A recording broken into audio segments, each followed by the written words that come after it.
The American Cast Iron Company has been making fire hydrants for over 100 years. Fire hydrants are everywhere. They provide fire crews with easy access to large supplies of water whenever and wherever they need it to fight fires. It is very important that fire hydrants are always accessible and easy to recognize in case of emergency. They must be able to sustain the high pressures of a municipal water system, which can deliver a minimum of 5,700 liters per minute. Fire hydrants are made up of three parts: the upper barrel, the lower barrel, and the shoe. The upper barrel is what most people picture when they think of a fire hydrant. The lower barrel is the ductile iron pipe which provides the connection to the water system below.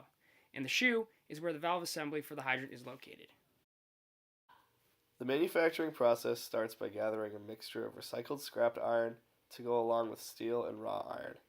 The materials are picked up with a magnetic crane and melted together in a furnace which reaches heats of almost 1600 degrees Celsius, creating a molten iron.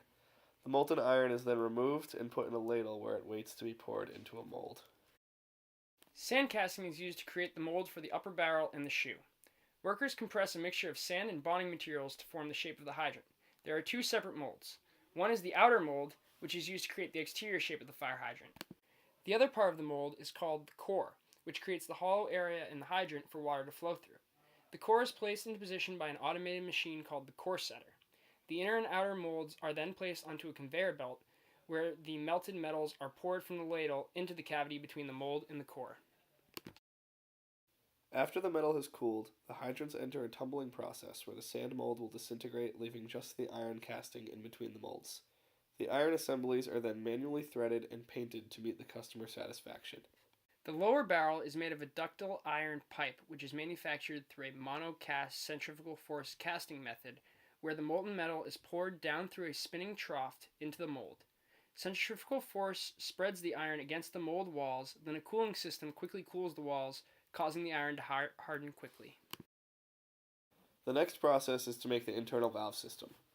The valve system is made up of a threaded rod which runs from the crank on the top of the hydrant all the way through the ductile iron pipe to the shoe, where the valve is located. The valve allows the fire hydrant to release water when opened and contain water when closed. Surrounding the valve is a series of rubber O-rings used to seal the pipe when the hydrant is closed. The O-rings are made by a process of injection molding from a highly durable elastomer material. Once all these components have been manufactured, the hydrant is assembled using steel bolts. Following the assembly, workers open the hydrant to allow water to flow through and ensure that it is functioning properly. If done correctly, a hydrant should be able to last for over 100 years.